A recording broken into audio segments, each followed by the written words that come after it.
Guys, the LG C2 is here. And it's not like before when you could pre-order the smaller ones that no one really wants, let's be honest. The 55 and up are available to pre-order on the LG website in the UK.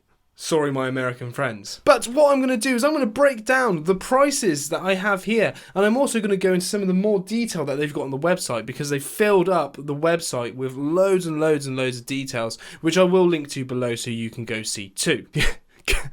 Go see C2. See, that's the name of the TV. So, let's break it down. What I'm going to do is I'm going to compare the prices of last year's TVs. First of all, we have the 55-inch. Now, most people say this is the staple for the C2. It is sort of the most popular size. That one mixed with the 65-inch probably are the two most popular, but 55, that's normally the way to go for most people. Now, this has gone up in price. Last year, that was available for £1,800, and this year it's now gone up to £1,900, which you could say is fair because it's more TV, it's much better. It's got the Evo panel, so in theory it's a cheaper G1, but I've got to compare it to last year, and it is more expensive, which is a bit of a shame. So if you were looking at getting one, it might be a bit of a tighter squeeze this year. Moving on to the 65-inch. So last year, the 65-inch was £2,500, which is a fairly pricey TV when you think about it. But this year, it's gone up. It's £2,700. Oh, if you are in the market for a 65-inch, then it's going to be a bit tighter on your wallet this year.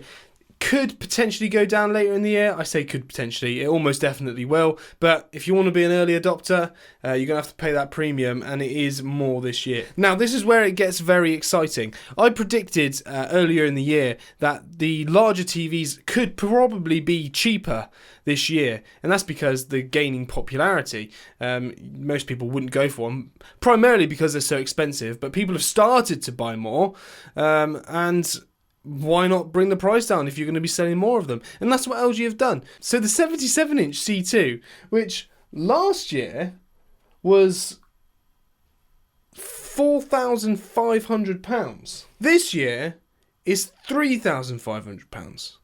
That's £1,000 less expensive. That is unbelievably good. If you bought one last year, well then sorry, but you've made a mistake, because what a saving that is. But it doesn't just stop there. The 83-inch, this is going to blow your mind. Last year, the 83-inch was £7,000 brand new. If you were going to buy it at launch, it would have cost you £7,000 to get that on your wall. And it's a pretty good TV, the 83-inch, but £7,000? If you've paid that for your TV, then you're going to be turning now, because blimey, you can get yourself an 83-inch C2 for £5,500. That is unbelievably good. Guys, if you're on the market for a big TV, this year, it has just become a whole lot more accessible. Now, enough of the price, enough of focusing on what we're going to be spending. Let's focus on what we're going to be getting. So a lot of this is going to be similar to last year's model. Some of it might be new. Let's just see what we got. One of the things that is interesting is that all of the TVs and all of the photos of the TVs have a smaller stand. Now, we weren't sure exactly what models were going to be getting a different base this year, but it looks like every single TV 55-inch and up is going to be having a new base. The only one that has the old base is the 48-inch. On the John Lewis website, that's still the base that's on the photo. Maybe it might change, I don't know. But according to the photos that we have here, and you'll see them on your screen, the base looks like it's going to be a newer, more central, smaller, and probably nicer looking stand. Now, keeping on that design front, that stand is going to be 450mm wide. So if you need to measure your table, I mean, it's smaller than last year's model, but this could be good news for a lot of people who might not have been able to fit one on before. It looks like we have a very slight redesign of the remote from this year. It doesn't look too different, it just looks like a very, very minor redesign. The main difference is we have a different unit at the back along with the stand. Now, the box on the last year's model was sort of all the way across the width of the TV and sort of tapered off towards the edges. This year there's just a sort of rectangle at the back in the middle, and all the way around the edge and the top is the thin OLED layer. Now that's going to be coming out about 45mm, which I think is very similar to what it was on last year's models. So if you're going to be having it against a wall, it shouldn't look too different, but I will double check that, and when I get my hands on one for a review, I will be able to compare that and confirm that for you. So looking at the specs, there don't seem to be many differences from normal. One of the main ones though, and one of the things that we should be aware of, is that these TVs are going to be lighter.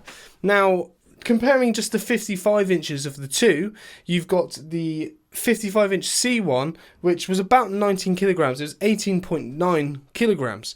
Now, compare that to the 55-inch C2, that's going to be 12.7 kilograms. That's without the base. What a massive difference that is. If you include the base, which is now a smaller base, that's going to be 14.4 kilograms compared to, what was it, 23 kilograms on the C1?